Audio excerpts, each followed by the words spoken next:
इसके आगे देखते हैं मराठा साम्राज्य के प्रमुख पेशवा। देखिए मराठा साम्राज्य के, मार्कर किधर गए मेरे, एक मिनट ज़रा रुकेंगे।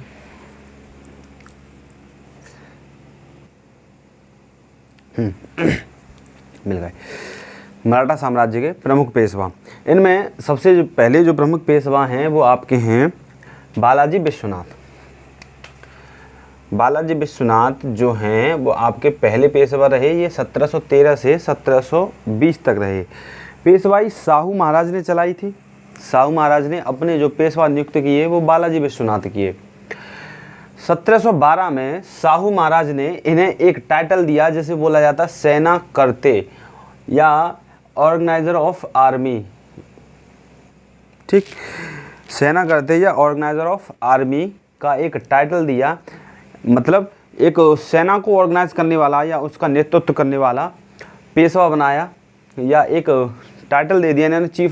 जैसे आज के डेट में मान लो कि चीफ कमांडर जो होता है जो पूरी सेना का नेतृत्व करता है, उसी तरीके से बालाजी विश्वनाथ को सेना करती है ऑर्गेनाइजर ऑफ आर्मी नामक एक टाइटल दिया साहू महाराज ने।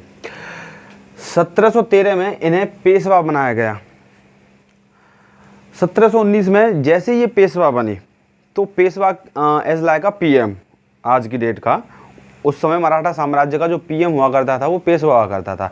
यानी कि उससे ऊपर जो छत्रपति बैठते थे और छत्रपति के जो नीचे होता था वो पेशवा होता था, और पेशवा के नीचे सारा का सारा राज्य मराठा साम्राज्य पूरा पेशवा के अंतर्गत ही आता था।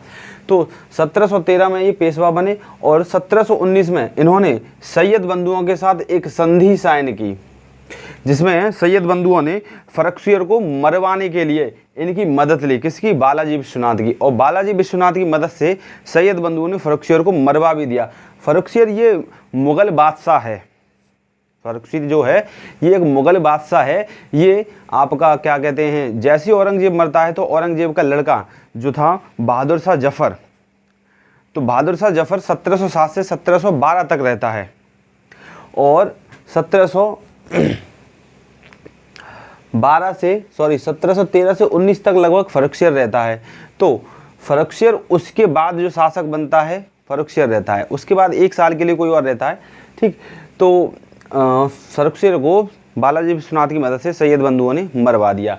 सैयद बंधु उस समय के किंग मेकर कहलाते हैं, राजा बनाने वाले। इन्होंने 3-4 राजा और जो हुए थे उनको भी इन्होंने निपटा दिया था सैयद बंधुओं ने पहले, लेकिन फर्रुखसियर थोड़ा सत्ता में आ जाने के कारण, पावर में आ जाने के कारण इन्होंने उसके लिए मदद मांगी। किसकी? बालाजी विश्वनाथ की। बदले में बालाजी विश्वनाथ को इन्होंने दक्कन का, जो दक्कन वाला पार्ट है उसमें चौथ और सरदेश मुखी वसूलने का अधिकार दिया, या मान लो एक तरीके से परमिट दे दिया कि तुम इसमें चौथ और सरदेश मुखी वसूल सकते हो। 1720 में इनकी मृत्यु हो गई। बालाजी विश्वनाथ की 1720 में मृत्यु होगी। कारण क्या हुआ कि 1720 में मोहम्मद शाह नामक एक बादशाह गद्दी पर बैठता है जो सैयद बंधुओं को क्या कर देता है? मरवा देता है।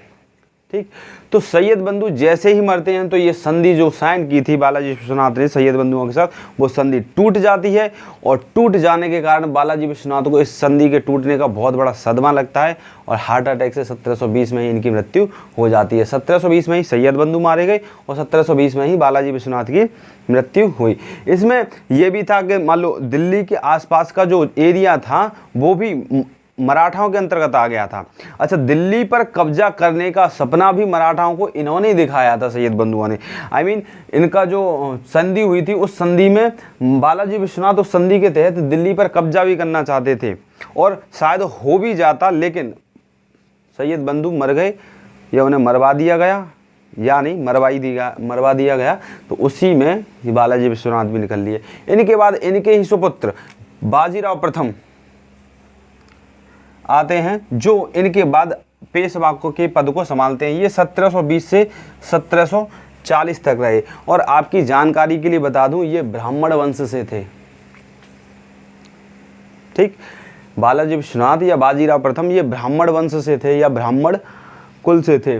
1720 से 1740 तक रहा। ये मराठा साम्राज्य का सबसे ग्रेट पेशवा रहा है। इसने अपने जीवन काल में 40 युद्ध लड़े हैं और 40 में से 40 युद्धों को जीता है, एक भी युद्ध ये हारा नहीं है। इसने दिल्ली के लाल किला को नहीं जीता था, वरना पूरी दिल्ली को इसने अपने अंतर्गत कर लिया। ये इनके जो युद्ध कला थी वो गोरिल्ला युद्ध कला थी। शिवाजी के बाद सबसे ज़्यादा गोरिल्ला युद्ध कला में निपुण जो थे वो बाजीराव प्रथम थे। हिंदू राजाओं को इन्होंने एकत्रित करने की कोशिश की, हिंदू जो राजा थे उनको मिलाने का कोशिश की। छत्रसाल की भी मदद की। छत्रसाल ने इन्हें एक, मान लो वो ये थोड़ा कंट्रीब्यूशन का सवाल है, थोड़ा विवादित है कि छत्रसाल की पुत्री भी कहीं कहीं बताते हैं और छत्रसाल की नृत्यांगना, छत्रसाल के राज्य की एक नृत्यांगना थी मस्तानी बेगम, उनको कहीं कहीं किताब में लिखा मिलेगा कि ये उनकी पुत्री थी। तो ये बाजीराव प्रथम के साथ आई थी। बाजीराव प्रथम ने इनसे शादी की और इनसे एक लड़का भी पैदा हुआ था। तो अब हुआ क्या था कि दक्कन वाले पार्ट पे अब बालाजी विश्वनाथ जैसे सैयद बंधु मरे, तो दक्कन वाले पार्ट पे फिर से क्या हुआ, कब्जा निजामों ने कर लिया। तो अब उससे टैक्स वसूलते थे मराठा। तो अगले शासक बने आपके ये बाजीराव प्रथम। तो बाजीराव प्रथम को जब ये बात पता चली कि दक्कन पे अब टैक्स वसूलने नहीं दे रहे हैं, चौथे सरदेशमुखी वसूलने नहीं दे रहे हैं निजाम, तो फिर निजामों से विवाद हुआ इस बात को लेकर के कि दक्कन पे हम टैक्स वसूलेंगे। तो इसके लिए 2 बार युद्ध भी हुए। पहला युद्ध हुआ 1728 में, जो पालखेड़ा के युद्ध के नाम से फेमस है।